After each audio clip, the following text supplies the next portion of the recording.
So in this video, we are going to cover the very basics of how to dab plasterboards onto a brick wall. So this is not the fastest way of doing it. This is just covering the very basics, just to help beginners get their feet on the ground and get started.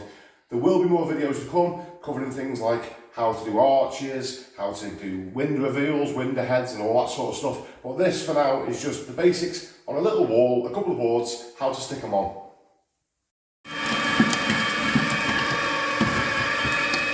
In this video, I'm going to teach you how to dot and dab a wall. No, we're not actually going to dab the wall.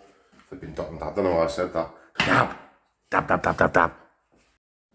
In this video, we're going to dab a wall.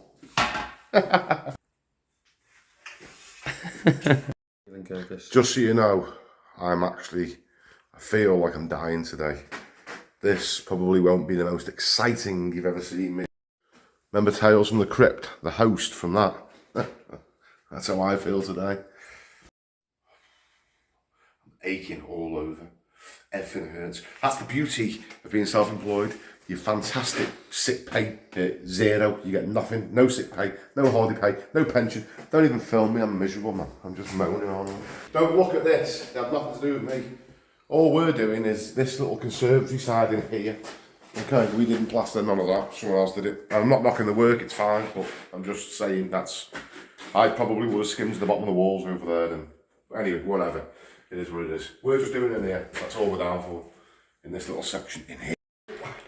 Every time I put this belt on, I have to adjust it, because I seem to be getting fatter and fatter. Anyway, this video is not going to be about how to cut plasterboards. I've got a separate video on that you can just go and watch. So this will just be about how to dab, a basic introduction to dabbing a wall. Not dot and dabbing, there's a separate video on dot and dabbing. This is just going to be dabbing a wall, how the lads do it on building sites day in, day out on new builds. Well, with a slight variation, you'll see in a minute. If possible, you want to work off a solid wall. So if I was going to stick this wall now, because there's nothing to lean the board against at the end here, I probably wouldn't start at that side. I'd be more inclined to start at this side, but I'll just check that this is level first. Now watch out as well, look down here. So this is the electricians for you. See who's not on that live. I mean, this is the sort of stuff you've got to put up with these guys. Don't put your tongue in the back of that because you'll just light up. So anyway, yeah, this wall's level, so we can start off this wall and work our way across. You want to pack your plasterboards up off the floor. One or two packers, you just use little offcuts of plasterboard. We'll put on two packers. The reason for that is if the floor is wet like this because the roof wasn't on for ages and the rain got in, then you don't want the moisture soaking up your plasterboards. We've cut the bottom of the other plasterer's plasterboard off for him because his was touching the floor and soaking the moisture up. So anyway, we're just helping out where we can. Now, when you put your packer down for your board, you want to put it in the centre of your board. You don't want two packers either side. You want your plasterboard's going to go here. You want one packer in the middle there. If you put two, right, and the floor isn't level, then your board has got to follow the shape of the floor. Whereas if you put one, you can sit your board on it and you can adjust the board. You can move it, you can rock it on the packer. Okay, so one packer in the middle. Okay, I'm going up to where the windowsill is going to be installed after we've finished. But you'd usually be working up to a ceiling line. So whatever, again, this isn't about cutting plasterboards, but just a little bit of a tip for you. You want to sort of cut, if you go up to a ceiling line and there's a ceiling here, just make the boards about 1/4 of an inch smaller than a perfect fit. And that way then, you've got a little bit of room to move it around and adjust it. If you make it too tight, you'll just have a nightmare, so.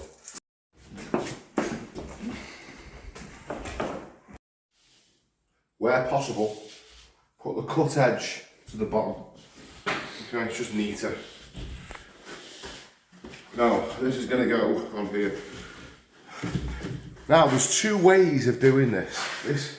There's the easy way for beginners, which I'm going to show you, and then there's a bit more tricky way, but a lot faster when you're a bit more advanced at cutting boards. So I'll just quickly explain to you. The easy way, if you're a beginner, is to cut your boards, don't put any adhesive on the wall and tack them to the wall dry so they're all in position, and it's like making jigsaw pieces for a jigsaw, you know. You're going to put them all in the right places and cut them up so you know they all fit, and then you know it's spot on, and then you're going to take it all off. You'll have marked the wall up so you know where each board finishes, because when you're doing it, say that board fitted there, so I know, you know, you can put short lines on the wall so you know where all your little blobs of adhesive have to go. You take all the wall off, you put all your adhesive on in the right places, and you put all your boards back on, you level it all up. That's the easy way, that's the way we're going to do it now. The more advanced way, it's a lot faster, that you can do once you're good at cutting boards and you're not going to have any problems, is put your board out the way for a minute, measure yourself 47 and a quarter or 120, depending if you're metric or imperial. Put your adhesive on the wall and literally just fit your board straight in. Your next one, you're gonna cut the board and not even do a dry fit. You're just gonna cut it and just put the adhesive on the wall and stick it straight on. So you're just gonna work your way around. Now, the reason that's faster is because if you cut them all dry first and put them all on, and then take them all off and then put them all back on again, there's a lot of, you know, off and on with the boards. Whereas if you're good at cutting, then you can literally just cut and stick them on as you're going around the room. And that way then, if you want to stop at any point, you know, you can just wipe the adhesive off the last edge of the board, and when you go, you can go home. Pure laziness.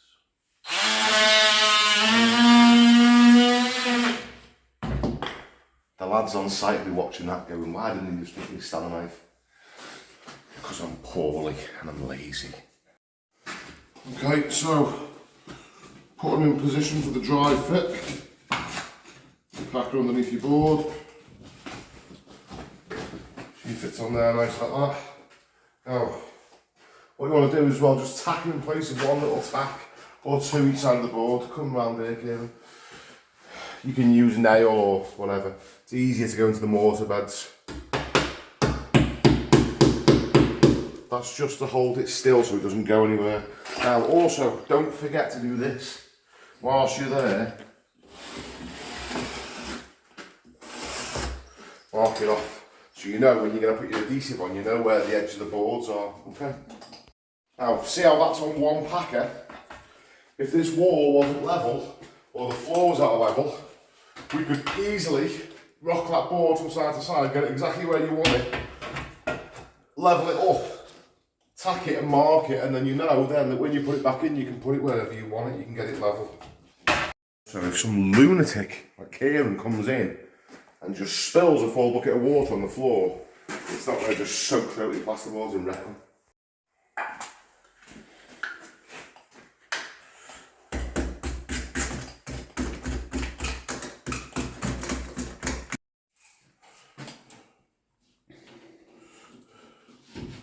This here, Kieran's been gnawing on the end of the board, sharpening his teeth. Is that the ratchet strap, is it? Wow. Oh, getting head spins and everything.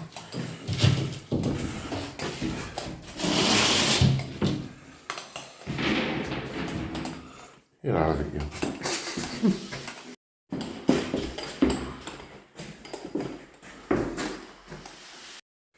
When you're marking your sockets out, you can either measure and cut it.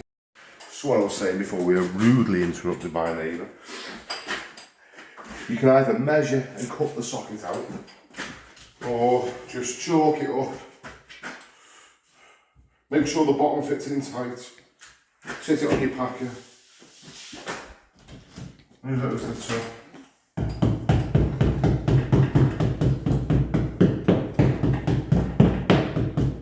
I used to be a tap dancer.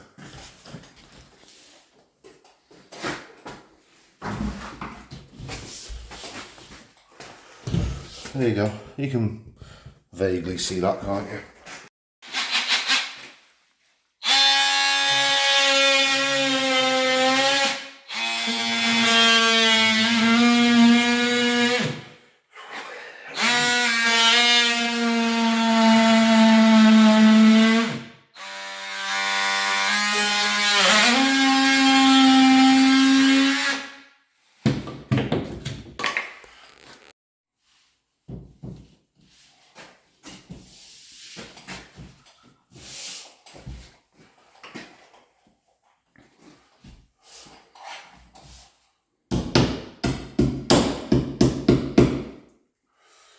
No, so I'm only putting one tack in there. I mean, if you're really panicking, you could put another one over here, but it's more you've got to pull out. One tack seems to hold them quite still, so.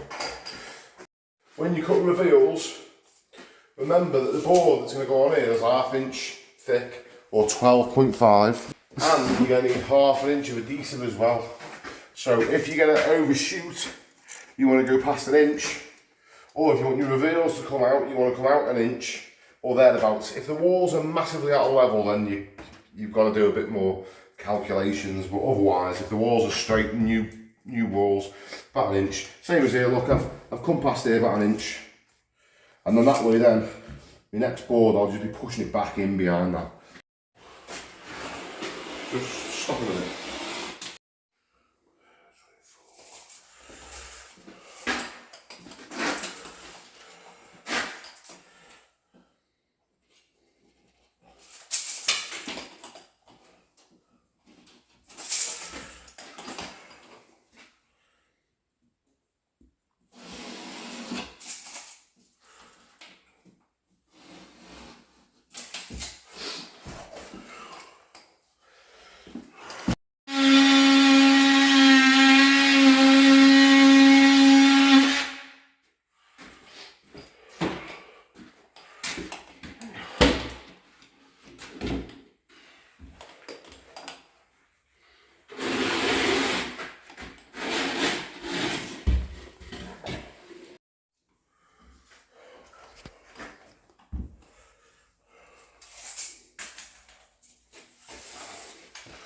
Don't forget to cut your height.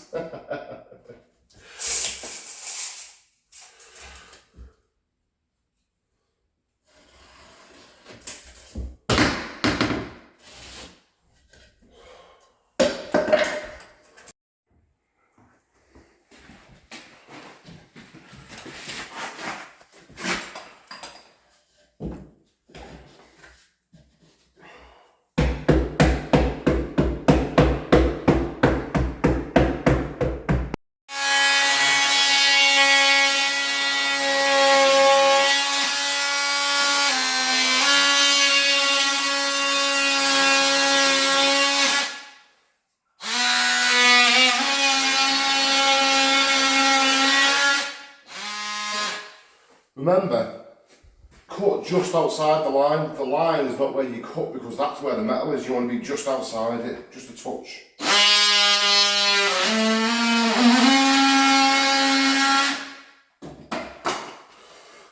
And then it should just fit.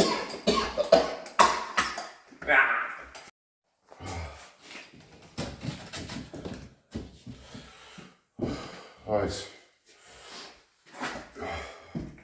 There you go. That is the wall cut, dry.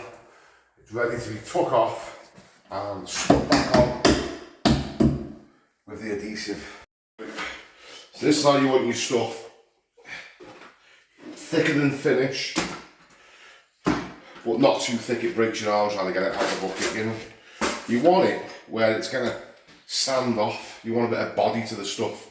You're going to put blobs of it on the wall. You don't want it dripping down the wall, but you also don't want it that hard where it's like that you can't tamp the boards back to where they need to be. So it needs to be, you know, like this. A fair consistency, like whipped cream.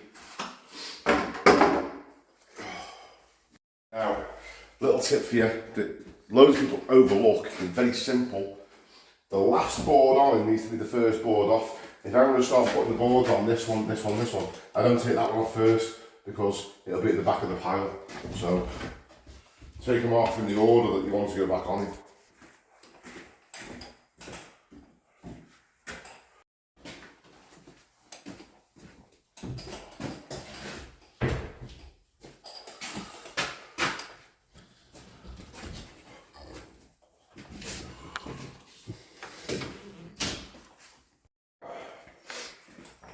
There's a couple of ways to do this, a couple of different ways of putting the dabs on the wall, but I'm going to show you the way that's probably the textbook way now. So if you're working in an older sort of property, like we are today, we're just doing an extension, like a little conservatory on the back of it. You don't necessarily have to do this, but if you're working in new builds, then the houses usually get pressure tested. So because of that, you have to what they call picture frame the walls with your adhesive.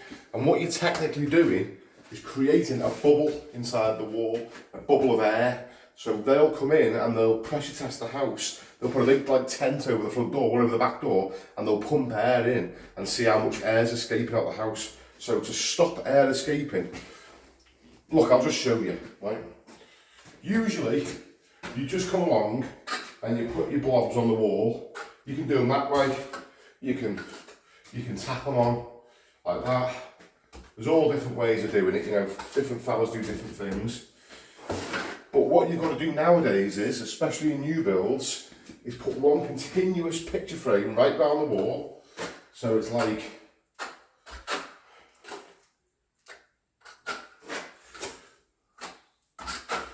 this.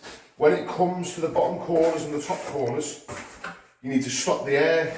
You have to go up them channels there. So you've got to go right across to the adjoining wall, like this at the top and the bottom. See how it's touching up to this wall? All these little things around all the outlets. You need to have a solid blob of adhesive right round them.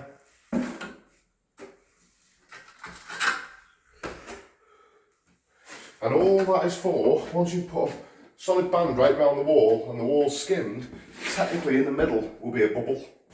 And then it just keeps the house warmer. But if you're working on older houses, you know, the floor drafts, you don't really have to do that. But I'd rather show you the proper way so I don't get everyone in the comments going, yeah, you're not doing it right, he's not doing it right.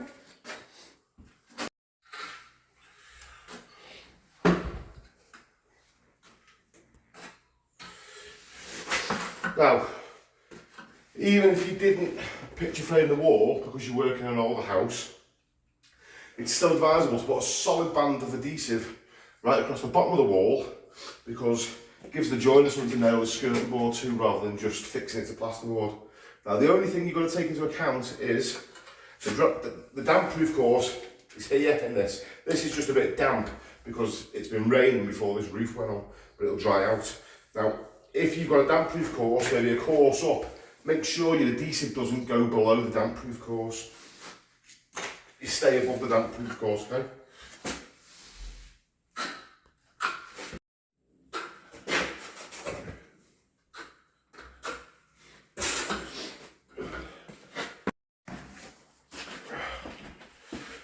Usually, well, I'm saying usually, on building sites, you wouldn't be mixing one bag at a time. You'd have a 45 gallon drum or something like that, cutting off, and you're mixing 4 or 5 bags up at a time and dry lining the, you know, the upstairs of a house in one sort of go. Whereas we're just plodding on. Big job this. I think there's in total 3 plasterboards. When you come to corners where beads are going to go, try and put a solid bit of adhesive right up to the edge, because it gives you something to nail your beads to as well. So I will actually go right on the corner of the wall there, so that when I come to put my skim bead on, I've got something to fix into.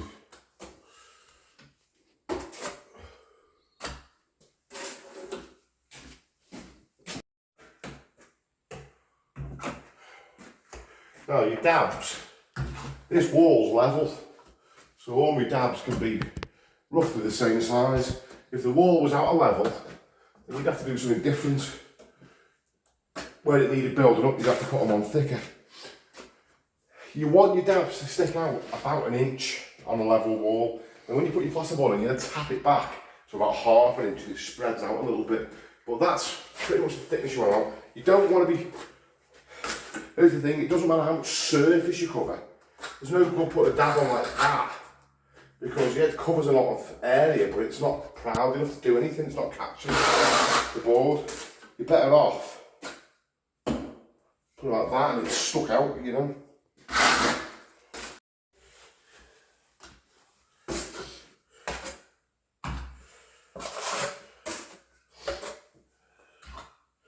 Now, I always follow the same system.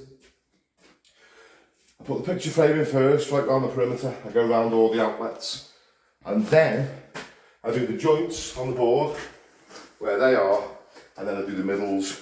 And when it comes to doing joints, there's two ways of possibly doing this. Some fellas like to put a solid band right down it. That's not necessary for the pressure test, because once the boards are on and the surface of it is skimmed, then that'll be airtight anyway. So you don't necessarily have to put a solid band of adhesive right down the joint. Some fellas put blobs half on, so that one half of the blob catches one board and the other half catches the other board. I personally don't like doing that, because I always find that when you tap them back, a bit of adhesive comes through the board and goes on the front. I just find it messy. So I like to put separate dabs of adhesive for each board.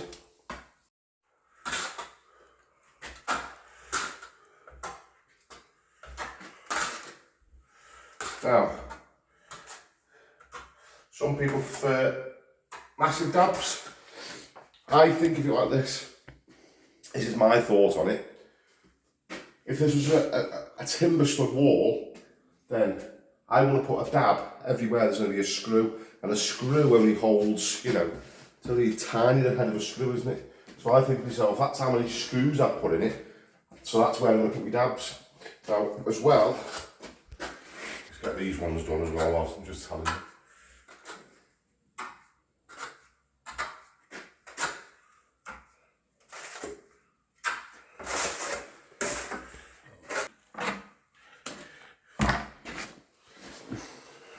Decent enough to that.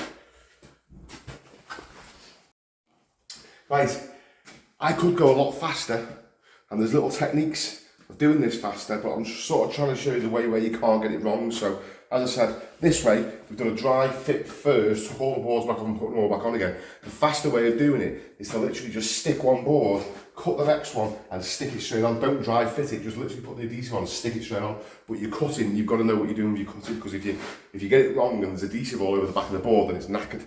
But little things can make you faster. So loading your trowel up like that, rather than doing one dab at a time, you know, and that way then, you can get multiple dabs out of one.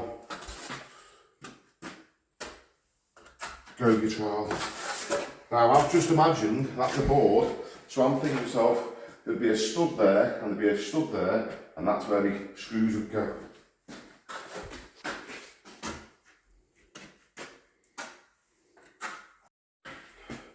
That is about the minimum amount of adhesive that you can put on. Some fellas like to absolutely pepper the wall in adhesive. That's fine. You know, if you want to put more on, you can do. I'm just saying that that is enough to do what we need to do. If there's any sort of fixtures and fittings going on the wall, if you've got cupboards getting hung, then mark out where the brackets are going to go, and make sure you put loads of adhesive behind the brackets and things like that. But that's enough to sort of take the weight of the plasterboard quite fine. Just to let you know as well, it's a little bit cowboy. I'm not recommending you do this, but I've seen it on site.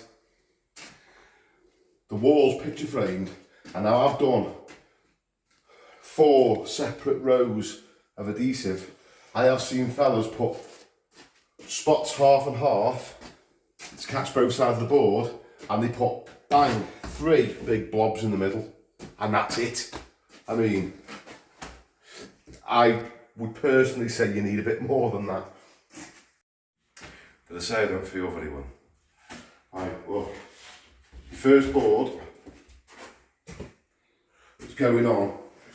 This is quite important. Pay attention to where you're going to sit at the bottom of the board. You don't want it to touch the blockwork at the bottom, but you don't want it miles away as well. Now, one thing you can do, if you're an absolute beginner, you could sort of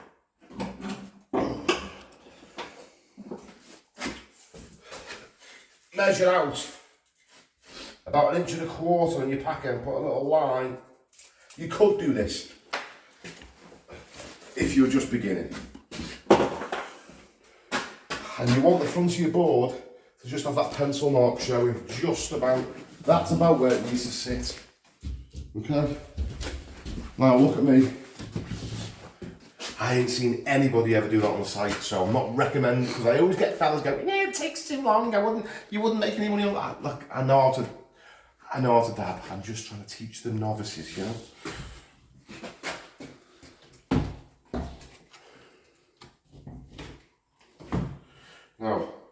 See my pencil mark?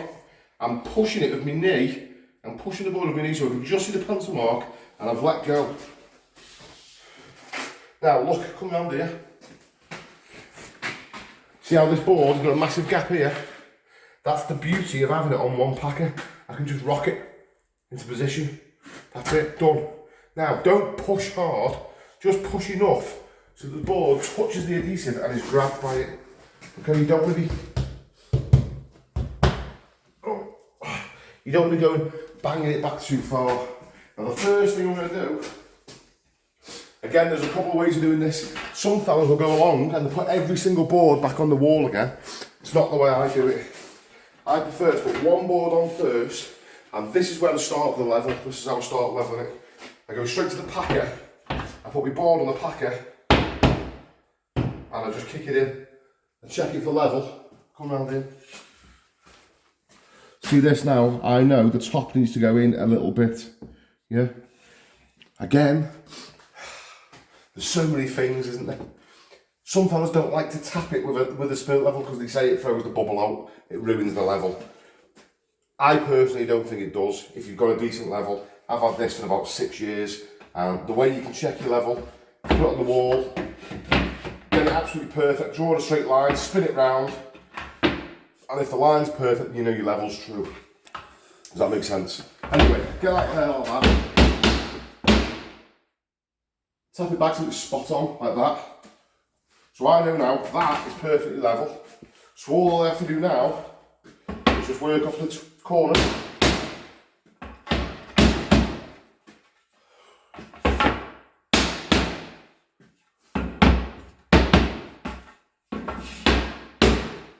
That's it. I'm just putting a level in each corner diagonally, like that. I'm making sure, I'm checking for gaps. I'm making sure there's no gaps down the back of this level. Yeah, that's it. That to me looks straight. Now I'm going to check it. Yeah, there's no gaps, and it says it's level. There's no gaps, and it says it's level. That's the first board on. Now you've got something to work off. Now there's no saying that that board might not slightly be twisted that way or that way. It's perfectly flat and it's level, but it could be slightly out a little bit, and you'll be able to correct that when you put the next board on, because you work across them and it'll soon even itself out. Now, when you come to put your next board in, this is easier now. Come round here, mate. Come round here. Because what you're going to do is, you're going to get it in position, and instead of having to worry about looking where the packet is, all I'm going to pay attention to is lining this corner up with this corner down here. So I'm going to get it again with my knee. I'm controlling it with my knee. I'm just going to put it in position, and I'm going to guide it until that corner, I can see my eyes, them two corners are meeting up. And then I just drop it into place. Now all I'm going to do is, I'm not going to push hard, I'm just going to tap it back so that board's straight. Come round here, come over here. All I'm doing is just making sure that that's nice and smooth all the way down. Now this here, look, it's flapping round over here. I haven't even got to that there yet. I'm just getting this joint nice and straight here. Now, instead of going here, now, what I always do on my second board is come across the bottom. You want this to be perfectly straight.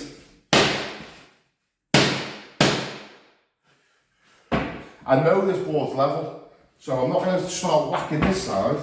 I'm just going to press it back on this side over here.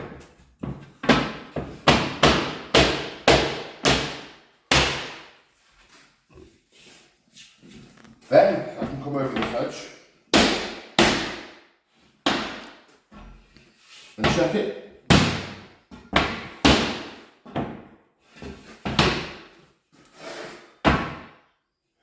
And what you're looking for is, you want to make sure, when you hold your level on it, that says it's plumb. You're checking there's no gaps, there's no big dints anywhere. You check the board all over,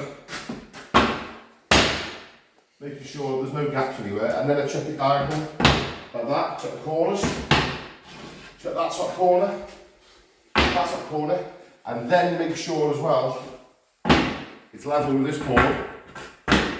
Yeah, I'm checking here, making sure there's no big gaps. And because there isn't, now I know that that board and that board are sitting flat on the wall. It's not slightly skew and twisted off. Last little piece. Same thing again. Same thing again. I'm looking at this bottom corner here. Come over here so you can see properly. Come over there, come round a little bit, like, so you can just see what I'm going to do.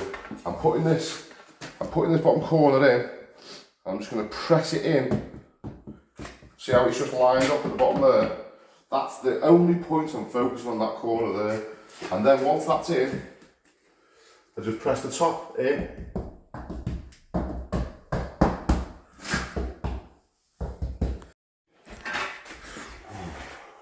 Right, if you're an absolute idiot like me, and you've managed to cut around the box a little bit too big, and there's a little bit of a gap underneath it or around it like this here, and see this little gap here, I don't know why I've done that, don't feel my best today, but anyway, if you do that, you can cut a little sliver of board and stick it in there if you want, or you can just get some adhesive. Now, don't get adhesive all over your boards. I hate boards covered in adhesive, but just fill it out, push it in a little bit so it's got something, it's actually stuck to something.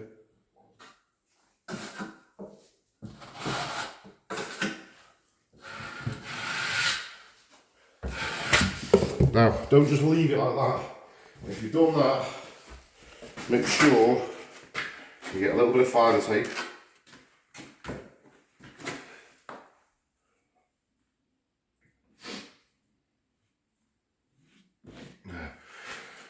That's how you fix little cock-ups. So if you wanted a fully comprehensive video on how to dot and dab a wall so that you can't get anything wrong whatsoever, you can get that in this video here. If you found that video informative and helpful in any way, even though I'm dying, you can buy me a nice cold pint here. Ciao.